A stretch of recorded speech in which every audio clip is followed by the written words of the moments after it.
telling your stories. This is Tales from the Tiers. Friday, January 15th was a very special day for 96-year-old Lena Pierce. Just before 4 o'clock that afternoon, a very special gift arrived for her at the Greater Binghamton Airport. Action News was there as Lena was reunited with her long-lost daughter 82 years later.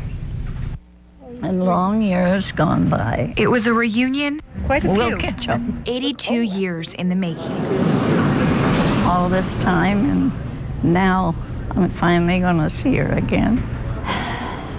Lena Pierce is 96 years old. I can't remember back that far.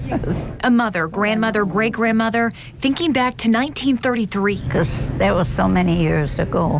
When at 14, she gave birth to a little girl in a Utica hospital.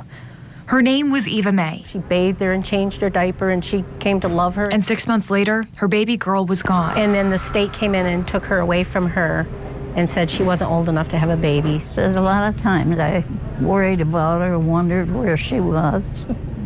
Eva grew up on Long Island, an only child. And I had imaginary sisters, and I had imaginary brothers. I had them all named, and I would talk to them at night. Her adoptive parents renamed her Betty and cared for her for years. My adoptive mother died when I was 21, and my father died a few years later, so I've been on my own all this time. But not anymore. No, not anymore. That's a nice picture. Yeah. Because after 50 years of searching, So she was growing up and I was growing old. Betty found her mother. And Lena. Here's your daughter, Mom. Here's Eva May. Hi, Mom. Found her Eva.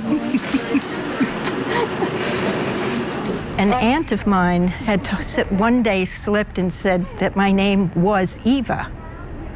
And I said, oh, and she says, and you know you were born up in Utica. Okay. With clues to her past, Betty began looking. Online searching through Ancestry.com, a call placed to the Utica hospital where she was born, and then this, her birth certificate and her mother's name. You know, it came through, and she was alive, my God, and then I've been talking to her on the phone, and it was like, it's all gone. My life is complete at this point. I'm real. 82 years of wondering, searching, and hoping. But 82 years that were well worth the wait. And long years gone by. Yes, quite a few. We'll catch up. Oh, absolutely. I don't know.